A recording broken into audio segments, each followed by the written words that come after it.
nama saya Tania Ulfaya VAR. Saya bersama dengan dua teman saya yaitu Nur Aulia Matondang dan Mangaratu Asitohang. Kami bertiga ingin mempresentasikan hasil dari diskusi kelompok kami di mata kuliah Penganggaran Perusahaan. Adapun judul dari materi yang akan kami presentasikan yaitu Prosedur Penyusunan Anggaran Menyeluruh. Baiklah, selanjutnya Mangara akan memaparkan definisi dari anggaran. Oke, saya akan membacakan pengertian dari anggaran. Anggaran merupakan suatu rencana yang disusun secara sistematis yang meliputi seluruh kegiatan perusahaan yang dinyatakan dalam unit kesatuan moneter dan berlaku untuk jangka waktu periode tertentu yang akan datang. Dari pengertian tersebut, anggaran mempunyai 4 unsur, yaitu yang pertama, 1. Rencana, 2. Meliputi, 3. Dinyatakan dalam bentuk moneter, 4. Jangka waktu tertentu yang akan datang. Saya akan membacakan hakikat dari anggaran.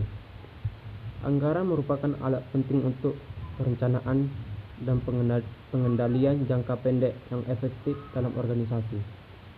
Suatu anggaran operasi biasanya meliputi waktu 1 tahun dan menyatakan pendapatan dan beban yang direncanakan untuk tahun itu.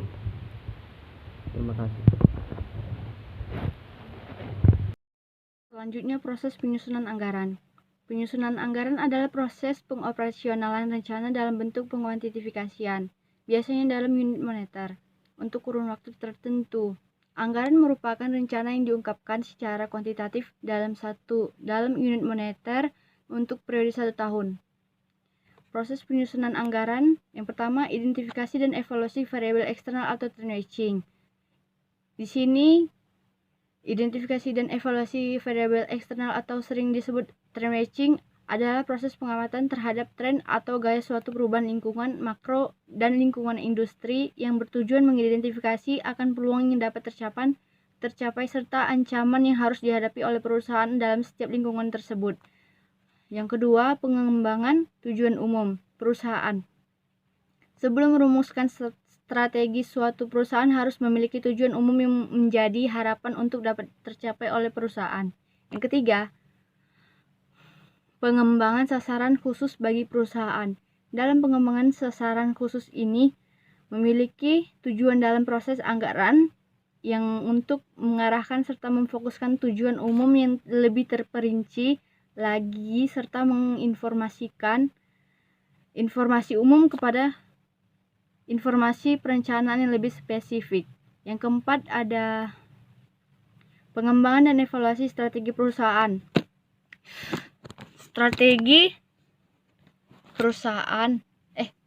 Pengembangan dan evaluasi strategi perusahaan. Di sini strategi perusahaan merupakan sasaran yang mendasar atau cara dan taktik yang akan digunakan dalam proses pencapaian tujuan serta sasaran yang telah direncanakan. Tujuan dari pengembangan strategi ini adalah untuk dapat menemukan alternatif cara yang terbaik dalam mencapai tujuan untuk direncanakan dan sasaran yang spesifik. Kelima, instruksi perencanaan manajemen eksekutif.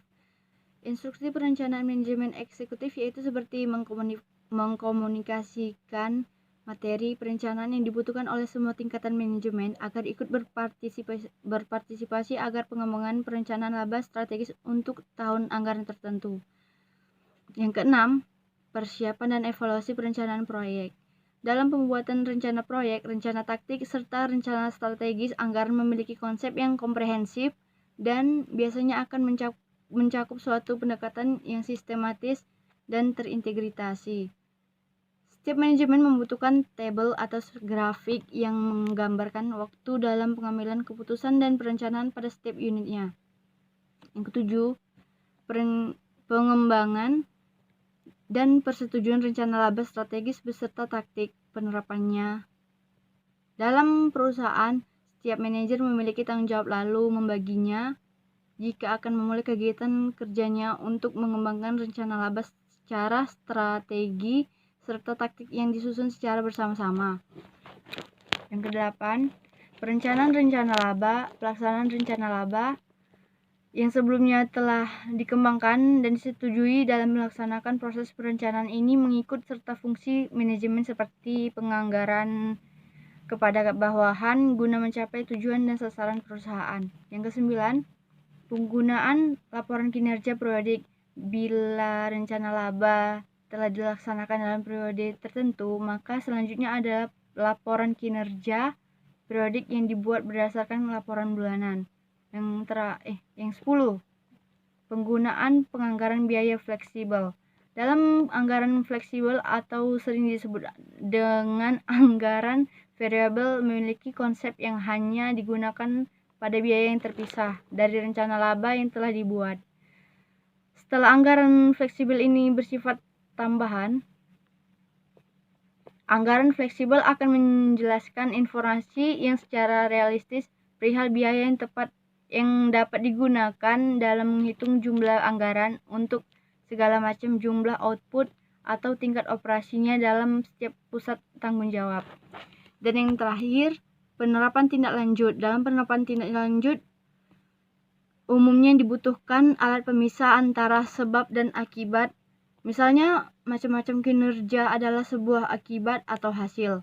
Maka dalam hal ini, manajemen harus dapat mengetahui dan menentukan sebab yang mendasari hasil tersebut.